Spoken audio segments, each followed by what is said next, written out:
Noel Nation. Welcome back to another episode of the FSU Voice of College Football post-game show with yours truly, George from the Renegade Report. Guys, I've been trying to not be too negative, and we haven't done a ton of shows with the bye week. With so many losses, there's only so many times you can beat a dead horse. You hope to see some positives you can take out of each game, and you hope coming off a bye week up against a Duke team that you had never lost before. Previously, 22-0 against Duke, another streak to bite the dust. Duke moves to 1-20, 1-22 versus the Florida State Seminoles. See a lot of people in there wanting to paint a bright light on what Luke Cromahawk came in and did, and yeah, I made a tweet about it. You could see the real difference in the arm talent there. The 2 or 3 deep balls, I think it was 3 different deep balls he hit that were perfect throws. One to Portier, one to Hakeem, and another one on the sideline, maybe to Benson, that got dropped. And those were the 3 times he really pulled the trigger. Other than that, he kind of looked like a freshman out there. He made a couple athletic plays. But, the switching the quarterback call that Mike made, I had no problem with that. It could have got us momentum. It could have really done something if the wide receivers would have caught the ball. 2 seniors out there in Benson and Portier making the drops. One for a straight-up touchdown, another one that would have been big on a drive towards getting a score, and another one the same way. That was real disappointing. We've seen similar moments early in the season with DJU, but they said something like it was the first time, the way it went down in a long time, to have 3 straight plays that were interceptions or turnovers. 2 interceptions, 1 fumble by Brock there. He just kind of got rattled. So I was fine with the change of the quarterbacks. And if you're watching this, you've probably been on this channel for a while. You've heard one of my biggest gripes about this coaching staff and kind of the way games have been getting called this year. Is Lawrence Toafili and kind of the refusal of this team to lean on him as a running back. And you heard the guys talking about it on the broadcast all night. They want to get him involved in the passing game. But it was 2 separate occasions. It happened like it's happened all year. You hand it to Toafili. He runs it on first down for 10 yards, 11 yards, first down. Then you hit him for a screen for like 17 yards. Then he's off the field for the next 3 drives.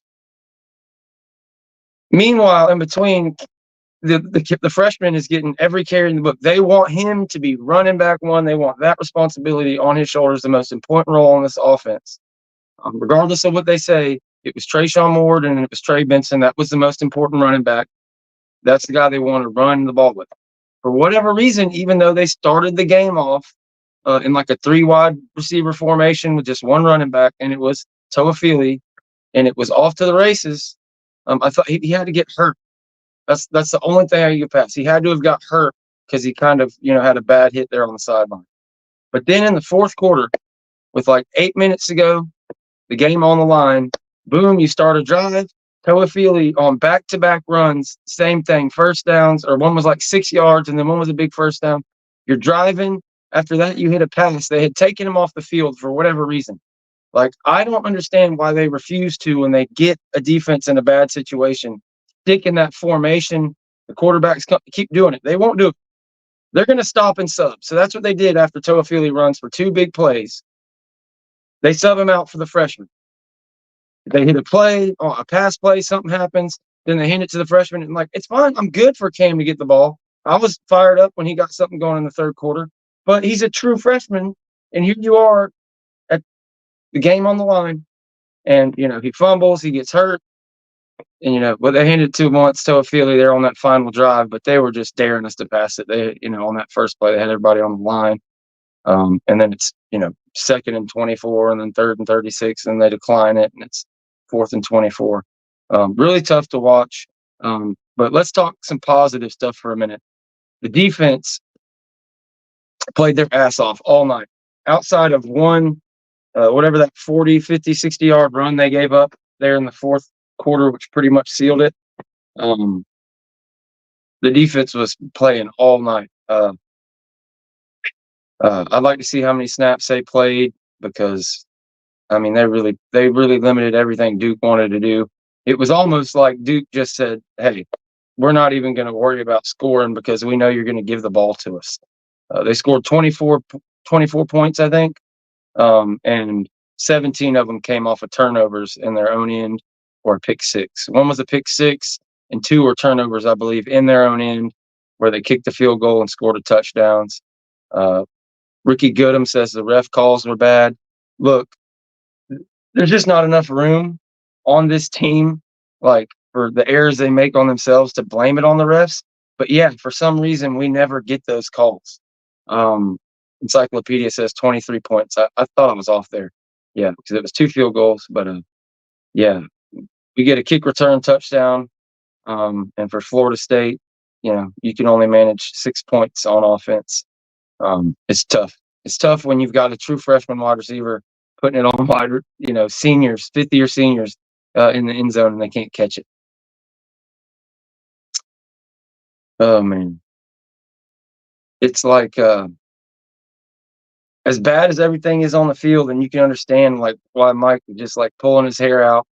How much more of this are we going to have to take before they're like, okay, maybe we should shrink the rotation at running back and like these seniors keep dropping the ball, put the young guy in there.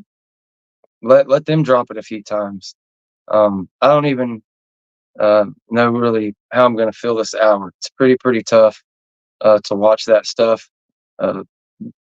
Mike made some good calls in the game. The fake punt I thought was perfectly timed. I think if you watched the previous one that Florida State punted on, you could see that they weren't respecting it at all. They didn't have anybody out wide, so that was a really good call there. But I don't know. Defense, you heard about all the NFL scouts there in the defensive line. They really stepped up. They really kind of dominated the game. Linebackers, holy crap. The linebackers were scraping like I've never seen out of this unit. So that was a big time positive. Juice was Johnny on the spot. He was reading a lot of them screens and that side to side stuff. Our realistic Canes fan, Bobby, says Hakeem has been a monumental disappointment. I don't know. That's a bit of an understatement, or understatement. Maybe maybe that was a Freudian slip. I was trying to say maybe that's a bit of an overstatement because he just hasn't been on the field a ton. It's tough. It's like, can a redshirt freshman or a true sophomore, whatever he is he allowed to make a drop or two? Well, no. Well, that fumble by Cam, that drop by Hakeem Williams, it's magnified because your seniors can't. Like Ja'Kai Douglas is the only kind of reliable upperclassman that as far as the receiver core, but he doesn't have the size to do certain things that you need guys to do. He wouldn't have been open necessarily on that post. It was, but you have your senior down there that's 6'3", 210 pounds or whatever he is, in Kentron Portier, a guy that before this season he was never good about getting separation, but he had a pretty good catch rate.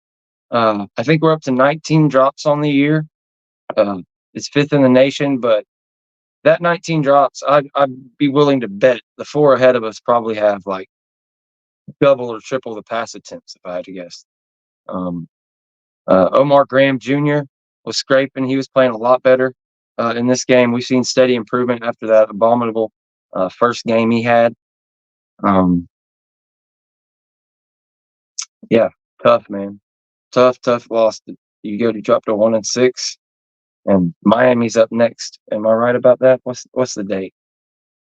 Oh man, we have one more game between Miami.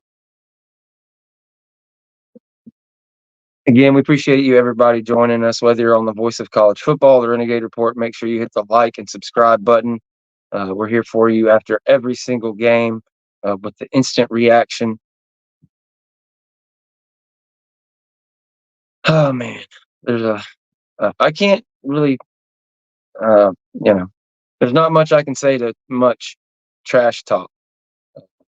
Florida State, the special teams dominated the hidden yardage in this game. I mean, they really did a great job on the punts, the kick returns. Um, they have the one bugaboo on special teams. You miss a field goal, and who knows what that changes in the game if you had the 3 extra points there in the fourth quarter with how the thing's called on either side.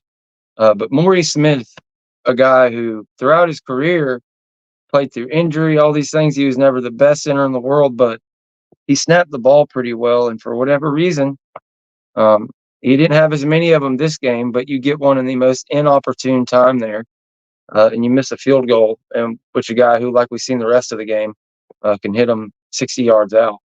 Um, the offensive line has been bad, but they didn't show me anything. I don't know. There was plenty enough plays to be made. All our offense had to do was score one touchdown.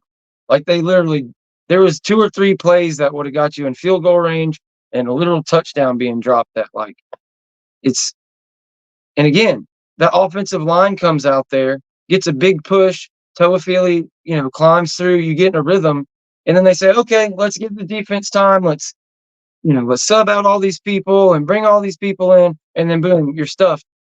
It's like I'll never understand it. Anytime they get any momentum, they kill it themselves, and it pains me to see. And knowing how good the passing game is, I know you want to set it up, but it's the same thing. Like the refusal to see what kind of game you're in a rock fight, to kind of just stick to the running game. If you watch what they did, they were averaging no yards per carry the entire night, but they stuck with it. And all of a sudden they busted one for 60 yards in the fourth quarter. And for whatever reason, Lawrence Toafili gets 1 carry for 10 yards. And then between Brock Glenn and Cam, there's another 10 carries before he gets the ball. He said he went back and watched all the plays of every game this season. And when they opened the ball with the running back being Lawrence Toafili, not the tailback, and handing him the ball, I said, okay, maybe they're going to try and lean on the senior who is a Duke killer, who, you did all these things with. We've yet to see the Wildcat, and I hate to beat a dead horse because it's like there's not many things you can do. Like you can kind of see why maybe they didn't want to put Brock in there. But I just don't like what is the need to have a true freshman running back get all the carries and leave a senior on the bench? Like I'm all for Cam. Like I think Cam and Toa could be a perfect smash and dash. But like, okay, sub a tight end out and bring Cam in, so at least you've got 2 running backs. Like even the announcers every game, they're like, "Oh, when Toafili carries it, look, the linebackers and everything sucks up, so you can make these plays." I don't know, man. I've been calling for it all year. I don't understand what the deal is, but I also thought this was a good football team along with everybody else. We'll see what happens. Cam's injured now. I'm guessing we're going to see more Singleton, but just for an experiment, I would like to see a game where they just let Toafili give him in a rhythm and continue to give him opportunities at this offensive line and figuring out what his blocking is going to be. But it's like it feels like by the next time he gets in the game, it's a whole new group of offensive linemen. It's like Robert Scott has to come in for Darius Washington for one play, gets a hold. Just dysfunction junction, baby. All the opponents are in the chat having a good time. I appreciate you guys for joining us for about 15 minutes here. If there's any questions you have, any thoughts or concerns, throw them up in the chat. And if it's something that's not profanity ridden or is a good question, I'll throw it up there. Azaria Thomas looked pretty damn good. He's an NFL corner. I have to look back. I'm not going to cast aspersions, but there's a little bit of that wanting to be an NFL corner in college football and not necessarily wanting to tackle on some of these gang tackling plays. Whatever. You can say you're punching the ball out or not. I'd like to see him play a little bit more like 24. 24, again, I have to watch the film, but he closed in the gap a couple times on one particular play on a running back. He saw a gap open up and a 2 deep safety look, and he got there and really popped the running back. So, again, on the positive side of it, this defense really played their butts off all night long. Duke was not going to try our defensive backs many times. They got a few good plays. Yeah, Cyphers made a good plays. The commentary was all on it. If there's one unit on this team that is coached up, it's Patrick Surtain's unit. Because you see all those guys doing the same exact thing. There's been issues where they used to get a hold of the jersey and they would get these pass interference and holding calls, but they figured out something there with that right arm. They get it right there on the lower back of the player, and they're not getting these holding penalties. And as soon as the ball gets there, that's when they grab on and they make the tackle. Just beautiful form by the DBs all night long. You saw Conrad Hussey get in there and play with this kind of passion we were more accustomed to see earlier in the year on special teams, albeit. So tons of positives. Like, if we could just show any kind of pulse whatsoever on offense, you know, that you could win some games. But it's just not there. And then, like, you finally get a turnover to where you're immediately in field goal range on the defense, and somebody makes a lazy, play or whatever happens, and you get a penalty. So boom, that wipes that turnover out. That's the one thing this defense hasn't gotten is pick sixes and turnovers and things a lot. Encyclopedia comes in with the $5 super chat. We appreciate you, brother. Defense put up a great effort. 609 points allowed. For this offense should be. Oh man, I'm not gonna say. I don't know if that'll get us kicked off YouTube, but this offense did not execute. That's for sure. Really mad, but go Knowles as always. Yeah, man. I don't know if I have it in me to be mad anymore this season. Disappointed, disgusted, all the things. It's just really a tough situation because I want to like say maybe I should change my stance on Tony Tokars. Maybe this is all his fault. But I don't know how you're supposed to take a redshirt freshman and a true freshman quarterback and establish a rhythm and grow and start to win football games when they make perfect NFL drop in the bucket catches for redshirt seniors and they can't catch the ball. And it's not one of them, it's all of them. All of them. We were hard on Brock because he's got some ungodly amount of drops, but we're pushing 20 drops now. It's all about the future on the offense, trying to figure out what the hell you can take forward, build up Luke and Brock or whichever one, figure out who's going to be the guy and keep at least one of them. You don't want both of them to leave. Again, yeah, not like I love what I saw of Luke. I can't take anything away from him. He was making some NFL throws out there. He made 2 or 3 throws, like I said earlier. I believe it was 3 of them that were legitimate NFL throws. Okay, he made a few bad decisions. He made a few late throws on some of that quick game and stuff, just like Brock and everybody else has at quarterback this year. But yeah, it's just kind of tough spot to have a true freshman as the fourth quarter was closing in.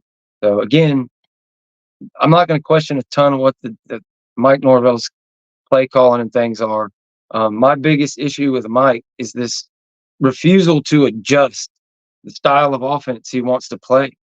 Like, I get you want to have a bruiser at the running back position and this third down running back, tailback, whatever you want to call it, in Lawrence Toafili. But Lawrence Toafili is far and away your best damn player on offense. And he is a running back. So let the man play running back and get a rhythm. Like, running backs need rhythm. They have to keep attacking. It's like, if you have this all-time offense like we had last year, yeah, you can mix and match. You can do this. You can try all these different things. You can keep people fresh by rotating and things because you've got an NFL-type offense. You can huddle. You can do all these things. When do you take a step back and say, okay, let's simplify this. We caught them in a formation and the run is working. Let's try that shit again and again and again. And okay, now we can throw behind it out of the same formation, same wide receivers and everything, because they legitimately have to guess pass or run. But no, you don't. You You sub out, and then you bring a true freshman in. It's like, man, it's tough. I see people, RQ305 talking about recruiting rankings and things. When you got a lame duck coaching staff, there's only so much you're going to do with recruiting. The worst part about this isn't that Alex Atkins is the top recruiter on the staff and currently has 4 offensive linemen committed, 3 big time players. So we've been talking about. I know a lot of people are furious. I'm pretty disappointed in the offensive line play, but you got to figure out some way to keep him as an offensive line coach and also bring in an offensive coordinator to take over this operation. So we're going to see how that's all going to work out. Signing day is earlier, which is like, you hate to say this, I don't think it's good for the kids, but that works into your school's favor if you're going through these coaching changes and things like that. So a lot of times it takes longer.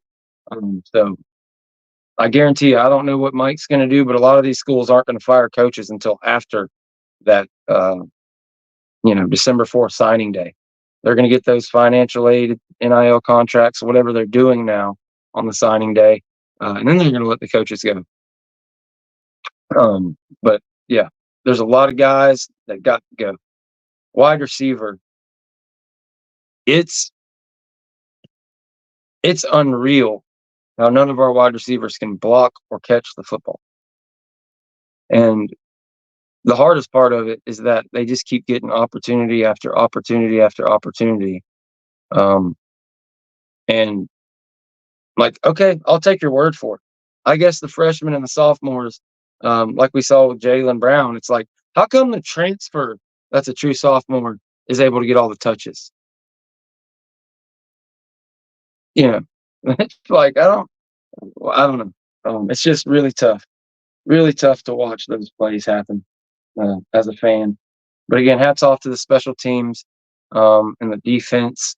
Kind of 2/3 of the team showed up today and really balled out and played a damn good game.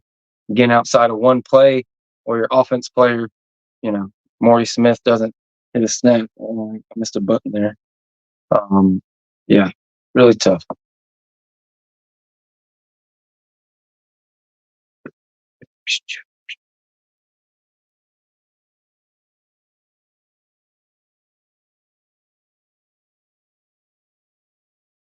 Sorry, guys. Just checking out the chat.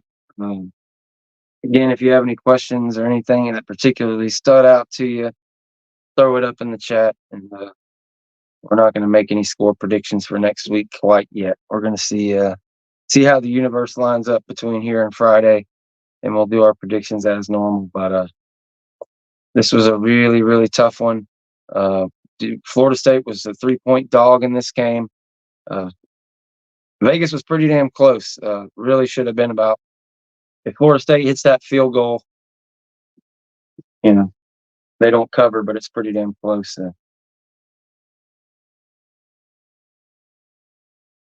Null Nation says Miami 100, FSU 0. No, come on. It may be like, I don't know, something really bad, but I have a feeling the defense finally gets a touchdown next week versus Miami. It's going to be real hype. It may be the only score we get the entire game, but whether it's a pick six or they pick up a fumble for a touchdown, look for that one hype moment to happen next week. I'm calling it right now. And again, the thing about this offense is and this team, like at any moment, the wide receivers could start catching the ball, and who knows what could happen. Like at any moment, they could start catching the ball. Like, this is really tough.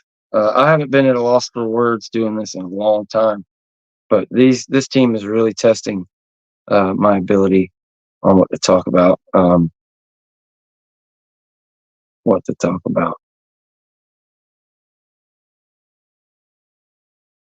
Yeah, I get it for all the Canes fans and Florida fans and everybody in the chat. Yeah, if I was a FSU fan and you guys were 1-6, I'd be probably laughing at your expense as well. It's tough. You can see it. It's frustrating. It's not for a lack of effort. And even like there's been people that have been critical of the strength and conditioning program, and like totally fair. Everybody is up for criticism right now. But when I look at it, I haven't seen us gas out at any point down the year at all. There is it's like the token big run that we give up in the fourth quarter, but that's just like a mental break of being put on the field over and over and over and over again. We did better about that. I think they even mentioned it on the broadcast. Like, we didn't have a ton of just 3-and-outs early on and even late in the game. We were getting first downs and taking a bit of clock off. So we did at least that much to help the defense. And also, as I said earlier, the special teams at the hidden yardage was amazing. We didn't put the defense in a ton of terrible positions except for the turnovers. And, you just get them back to back to back, and it's so debilitating. Yeah, the Florida State defense, I feel like, was far and away the best unit on the field tonight. There was not a unit close to FSU's defense. Maybe special teams, I guess, but that's special teams. Like, there was nothing Duke did on offense or defense that was, to the level of FSU's defense. They have one defensive end that was pretty unstoppable. He might have been the best player out there. But as far as team defense, Florida State's defense played amazing all night. You take away that one big run. But just the offense is just so bad. So bad.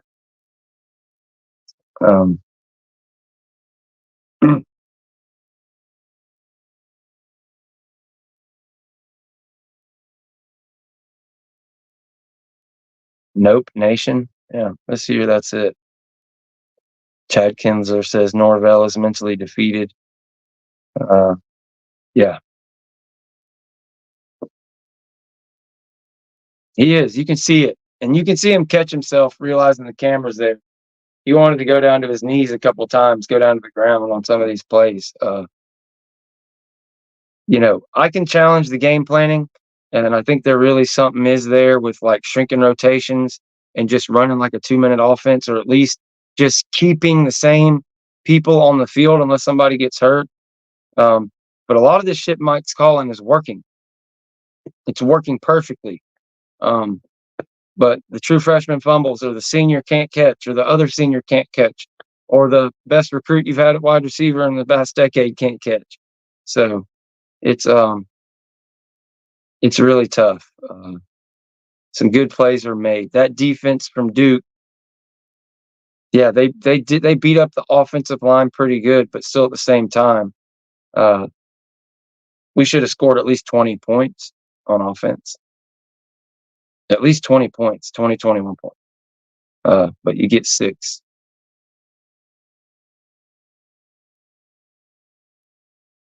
Appreciate you, your Ral there. RQ305 in Category 5. Please don't forget to hit click the like button. You're both always here. Wouldn't be too much to also do that kind gesture.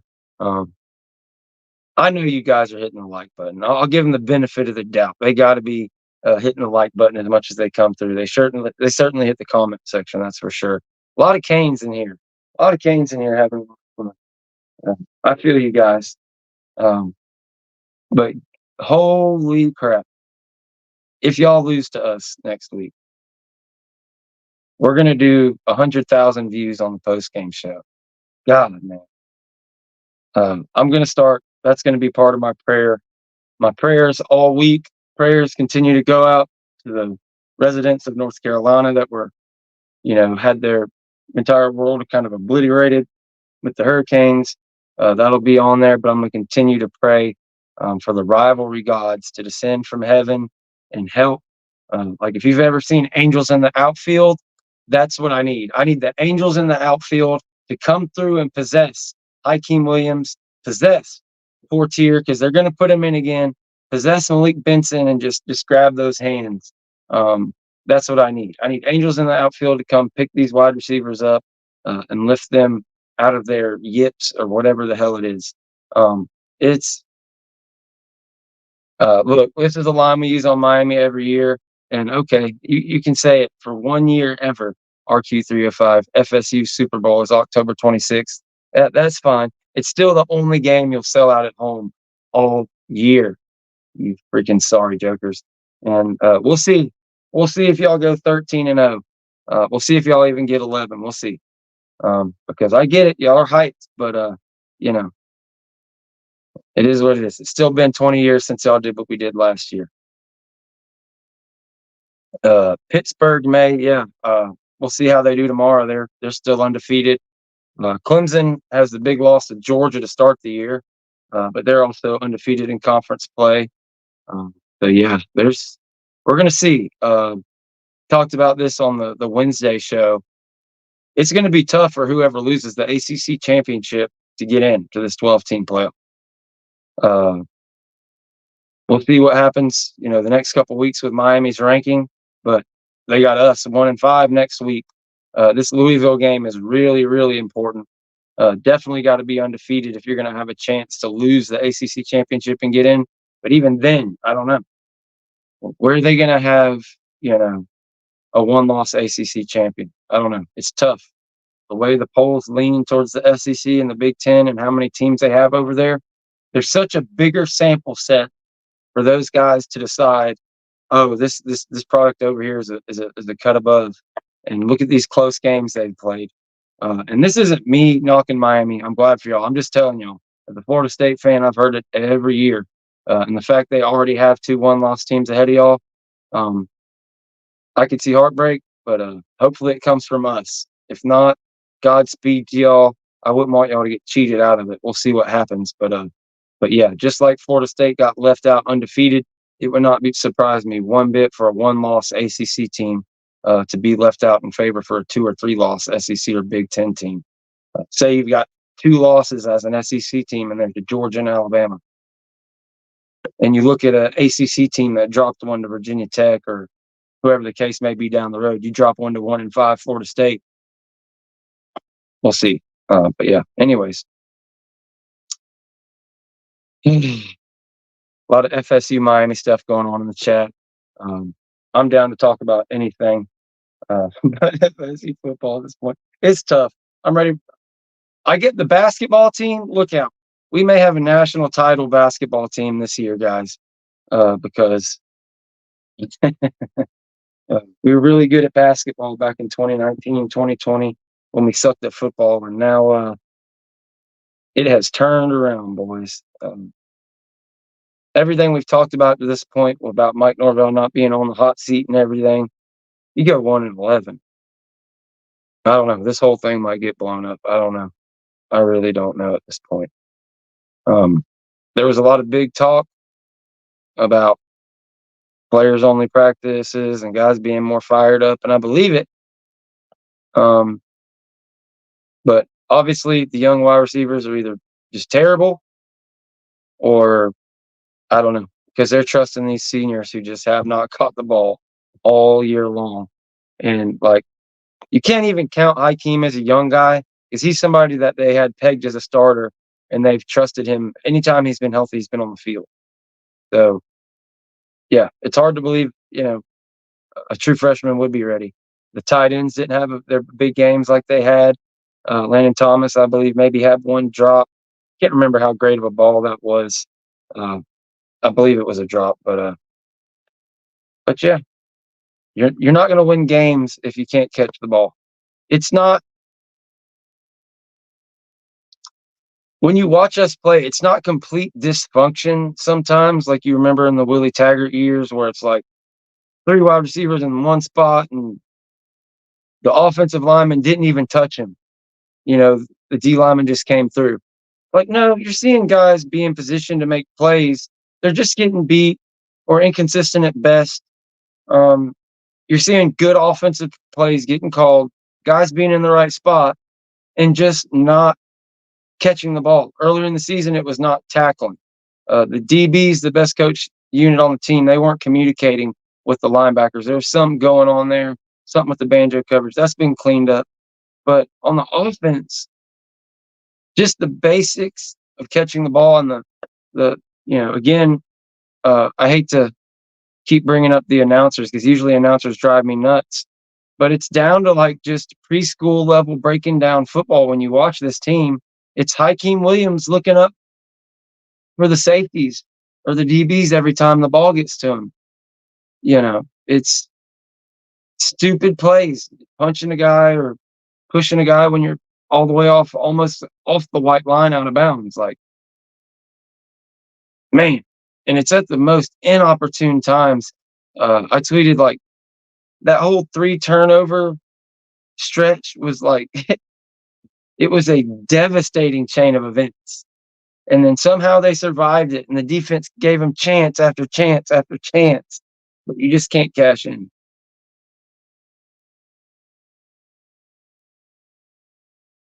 Yeah, yeah, yeah. The offensive line did not play great. There was a lot of breakdowns and things of that nature. Um, but there was also a lot of plays that could have been touchdowns if you just make them. Um, their defensive line didn't. Their defense overall didn't dominate this game as much as FSU's did. I mean, it was just guys dropping passes. Um, yeah, that Louisville Miami game, that'll be a fun one to watch. That's at noon on ABC. I'll definitely have to watch that one in the morning.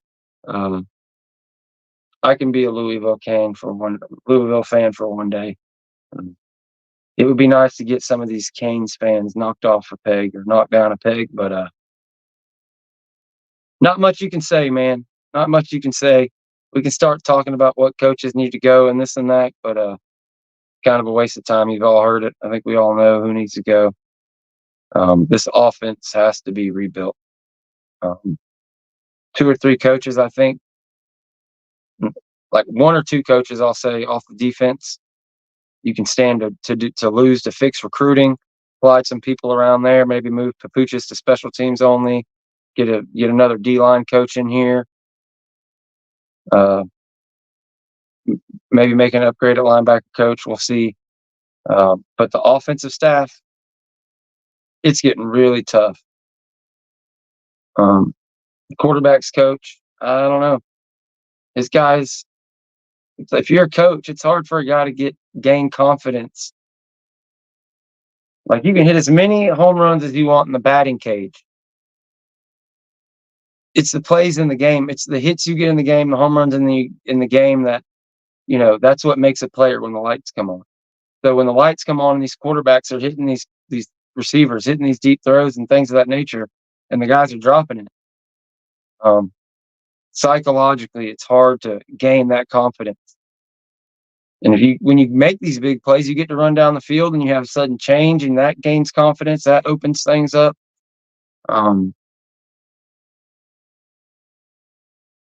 But yeah, there's not many people you would not rather be than Mike Norvell in the coaching industry right now. He's got it pretty rough, but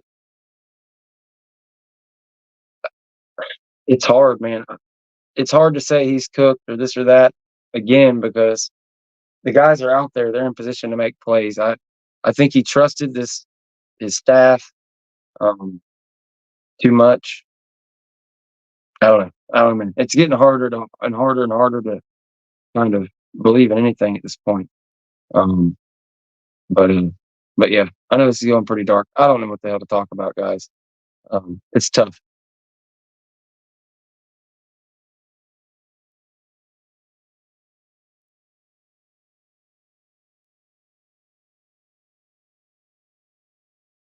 Canes fans talking about how they have the lead in national championships. That's like the biggest cope. Like, you're undefeated right now, and you're using that cope in the chat. That's like, you've been in how long? You've been in the ACC all these years. Florida State has all these ACC titles, national championship, been to the playoff, all these things. Y'all have won 10 games once in 20 years. And, well, why couldn't FSU catch up? Come on, man. FSU has national titles in 93, 99, 2013. That's an whole era of college football. You just win. You should have been in the playoff last year. We'll never know what last year could have done. They're like, yeah, we suck this year, but come on, man. How many times has Miami been 6-1, 5-0, 7-0, and then played a team and lost, and then all of a sudden it all goes down the drain? I'm not saying that's what's going to happen, but I'm just reminding you, like, come on, man. Come on. You can't act like you've been there before because you haven't been there before. You have not won the ACC in 20 years. So say what you want about FSU sucking and losing to these teams and everything, but hell, at least they sold out to go undefeated one time last year. Yeah.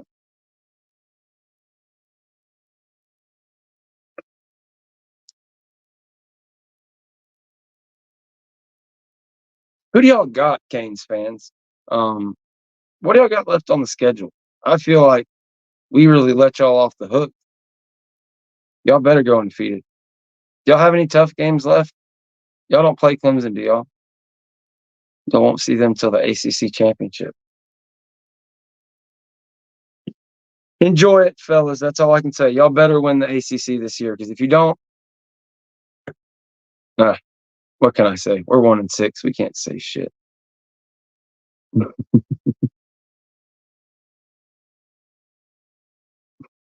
How about Omar Graham Jr. tonight, boys? He was laying the wood all night.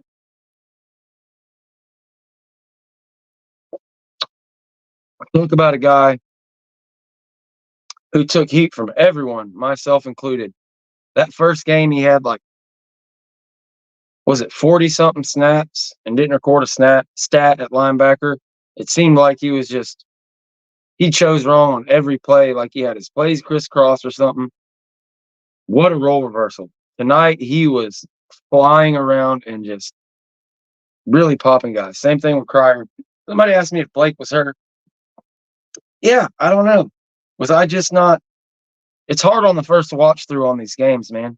But it doesn't seem like I seen 20 out there and I didn't pay attention to Twitter. I was kind of just zoned in on watching it, praying that we would win. Guys, I wanted us to win this game so bad. I wanted to come on here and just be so positive and ignore all the negative and get hyped for next week's game against Miami, but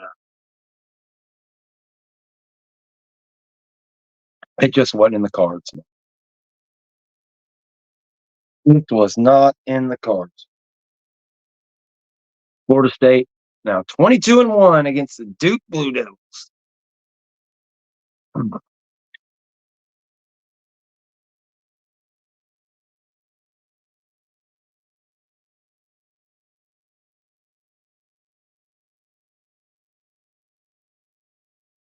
Yeah, that'll be a good one to watch if you're an FSU fan, to try and put some bad juju on those guys. Noon against Louisville. The Canes, I guess that, Bobby, is that y'all's toughest game besides us as Louisville? Who else y'all have on that schedule? Pretty clean run to the ACC championship game. It'll be interesting to see who makes it there out of Pitt and Clemson, which I don't know. There is the off chance. Like, if Miami did drop a game, like, is Pitt going to go undefeated? Is Pitt on y'all's schedule? Because shit, I mean, there's a chance there could be 3 undefeated.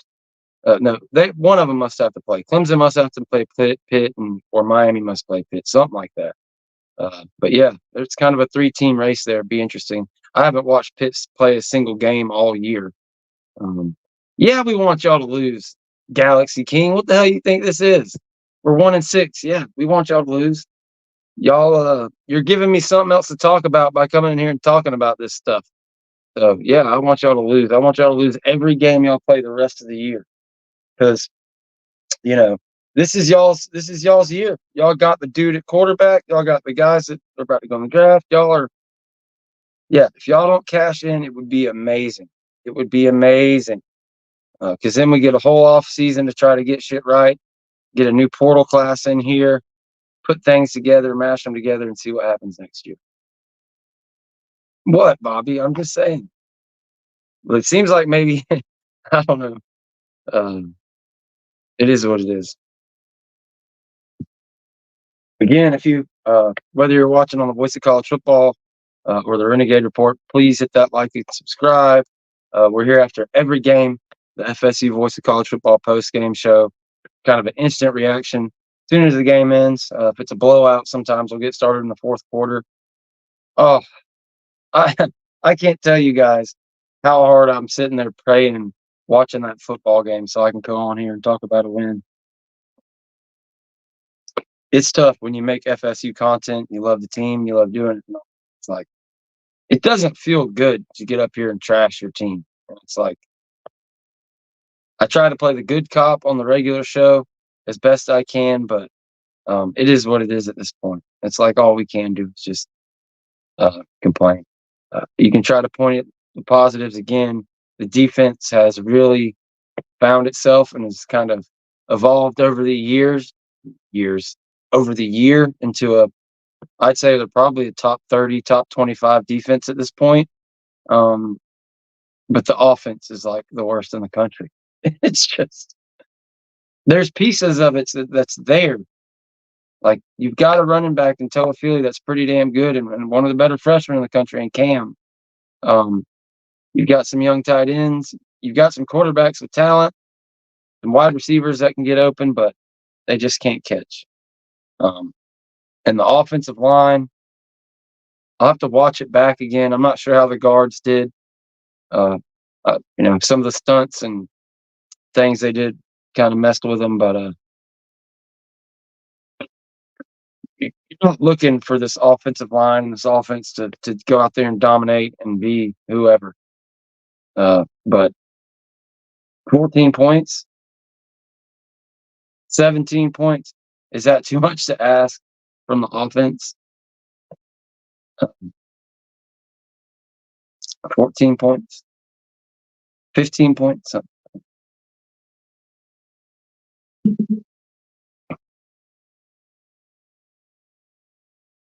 RQ305 says, George, how y'all gonna build being ranked 30 in recruiting and money invested in Norvell and lawsuits? How y'all gonna spend the portal?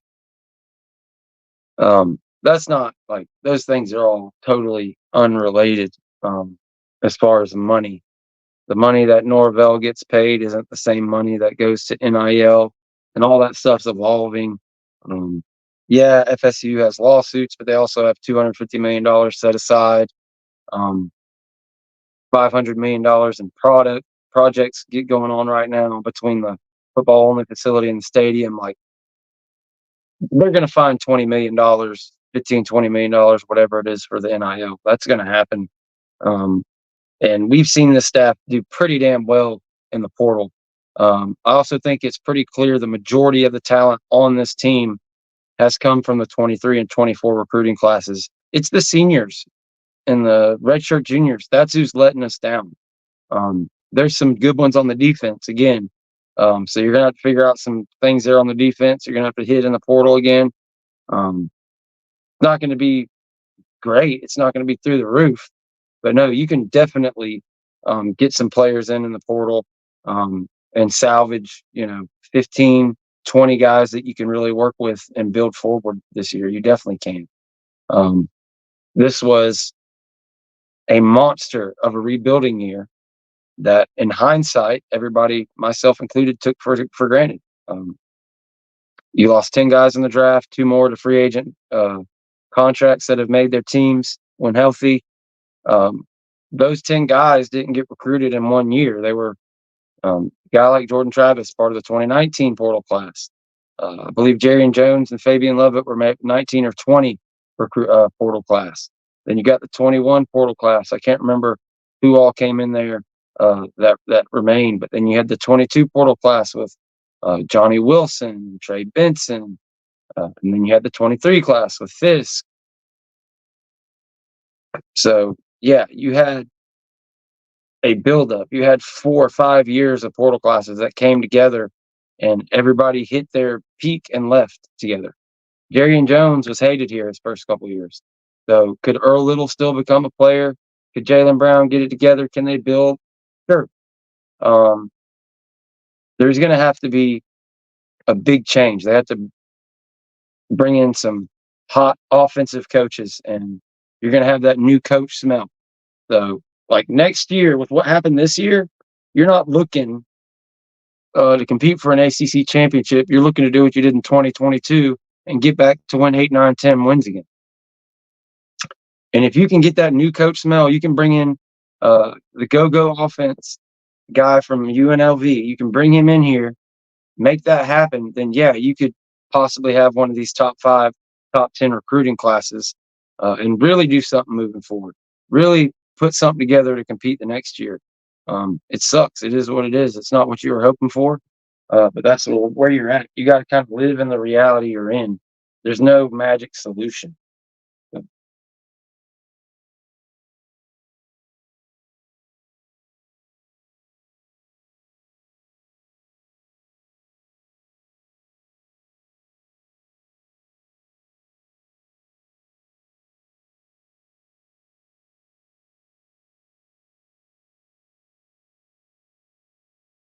Bobby talking about worrying about flips and kids not wanting to transfer here. No, we didn't have any problem getting kids to transfer here, back in when we, in 21 or 20 or anything like that.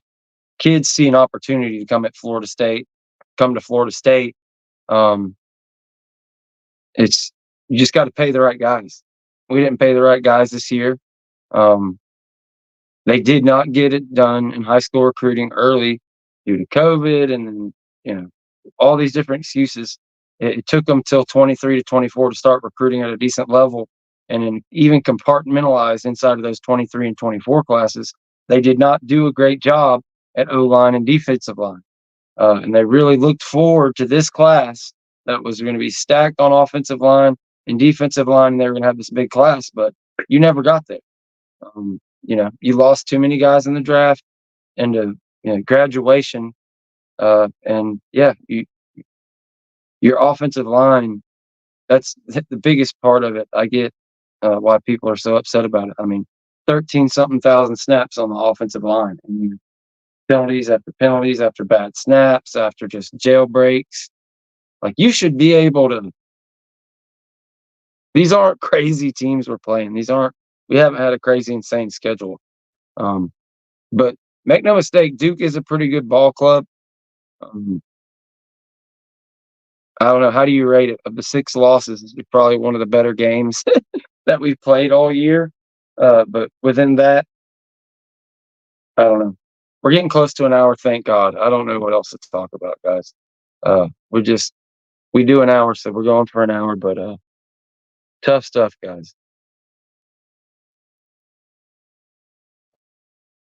Tell them, Encyclopedia. All Canes Conference. Somebody's going to make the All Canes Conference T-shirt if y'all win it this year. I just hope we can keep that joke going. Yes, 0 ACC titles. It would be nice if Miami left the conference due to conference realignment without ever winning. That would be amazing.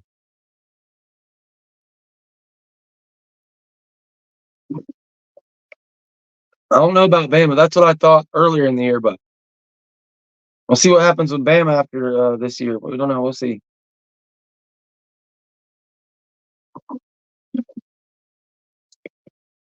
Yeah, I'm holding on to that Cal game, baby. We held Cal to no kind of point. We put up all kind of points on y'all Miami Hurricanes, and maybe it'll just be the perfect matchup for you Canes. Is this inept Florida State team? Y'all's secondary has been food all year, right? Maybe this can be the one secondary that doesn't scare our wide receivers into alligator arm and everything. Maybe they're not worried about that Kane secondary. Man, that would be big. That would be the biggest spoiler of all spoilers. If Florida State can beat Miami next week. But yeah, guys, Brian Kelly went 4-8. James Franklin was terrible in 2020. There's tons of examples of guys that Harbaugh wasn't anywhere near as bad as us, or even Brian Kelly in year 5 or 6 or whatever it was. But there's a lot of these coaches that hit a wall with their assistants and being stuck in their ways, and then they make big time staff changes and they come back. I continue to say Mike Norvell is going to get that opportunity. But these conversations, they get tougher and tougher every week. I can't lie. It's getting tough. Whatever, guys. Yeah, it'll definitely play y'all tough.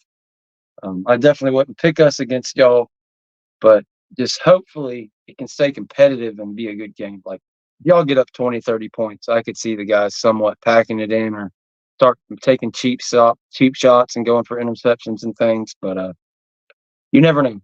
It's a rivalry game. There's been plenty of years where I thought Florida State was 3 times better than y'all, and y'all would make it a close game and have my ass puckered up. So we'll see. Hopefully, we can do to y'all what y'all did to several Florida State teams that were on kind of title track. There's several ACC championship FSU teams, even a playoff team in 2014 that probably should have blew a Miami squad out, but damn near lost it. So um, maybe we can tie into some of that, but whatever. Well, you gonna spot me 30 points? I'll take that bet. I mean, if you feel like that, I'll take that bet. I'll take the 30-point bet, but that's the only bet I'll take. That's it. You'll spot me 30 points, I'll take the bet. But no, uh, I wouldn't be shocked if y'all beat us by 30. But I wouldn't pick that either. So we'll see.